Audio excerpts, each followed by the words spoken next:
Jamie person out of there, but there's more than one person besides yourself that is going to go against this person. How can we consolidate it instead of splitting up the vote and getting everything all muddled up? Is there any ideas of how to get people together to get you elected and get her out of there? Yes, how do we consolidate the vote is his question, because in this state we have a general primary system, and at no point in time do all the Republicans line up on one ticket and vote on which Republican we want to go face off against a Democrat. In Washington, as you guys all know, it is weird. A lot of folks, unfortunately, in Washington don't realize that we have that system.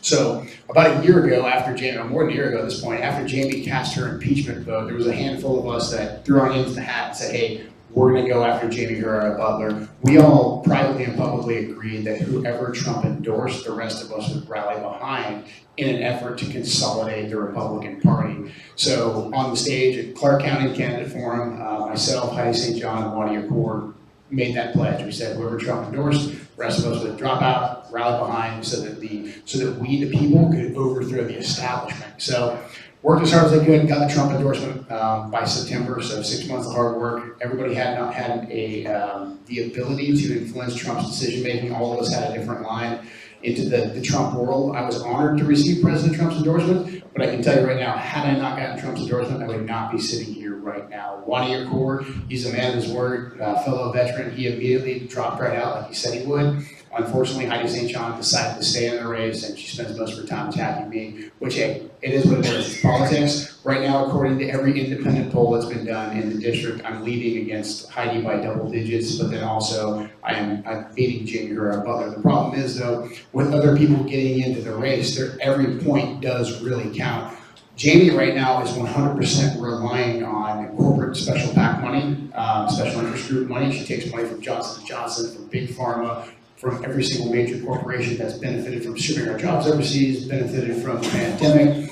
That's her strategy, and she's still getting funded by the establishment, by Kevin McCarthy, because she said to the establishment, look, these fringy people, that's what Jamie calls us, these fringy people are going to fight amongst themselves, and I'll still be able, on name recognition alone, to get enough votes to slide into the general election. It'll be her against the Democrat. We'll all be forced, once again, to vote for Jamie. That's 100% her calculation. So something very significant happened after Jamie made her impeachment vote. Every single county in the district, including Cowlitz County, with the exception of Pacific, which is our least populated county, either formally censured Jamie, or they at least said that they would hear from other candidates, which is very, very rare to hear from other candidates when there's a sitting Republican incumbent. So what we, the people, did was we told Jamie, we're done with you, we're not going to listen to you anymore. We became insurgents, and the party backed Jamie. The party didn't go with we the people. The party started working against us. Kevin McCarthy, the GOP, they're working against us. So as insurgents, and I spent my career fighting insurgents or funding insurgents, insurgencies that are not united, they get snuffed out. If there's divisions within the ranks of the insurgents, they're so easy to deal with. However, insurgencies that are united are impossible to squash out by higher power. This is modern warfare 101. So if there is any way that we can unite the party, and this is why I'm so adamant about that, is that we need to unite the party. I mean it when I say I wouldn't be sitting here right now had I not gotten Trump's endorsement, because there's no way in hell I would do Kevin McCarthy and the GOP and the swamp the favor of staying in the race and deleting the vote. So if there's anyone you know that's on the fence and they want to talk to me, they don't trust me, they think I'm a CIA plant or something like that, like, have them come to a town hall, have them grill me, I'll come to them. The most important thing that we do is unify the party and just get rid of the establishment. There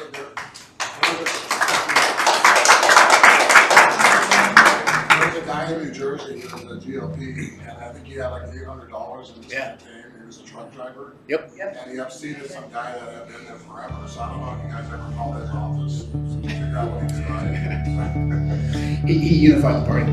No, he really did. That's one of the big things he did. He had grassroots support, and there was a lot of unification because that incumbent there was comfortable, and he just didn't go back and talk to the people. And he got snanked by a guy who didn't spend any money because the people were sick of the incumbent. Oh, say, can you see by the dawn's early light what so proud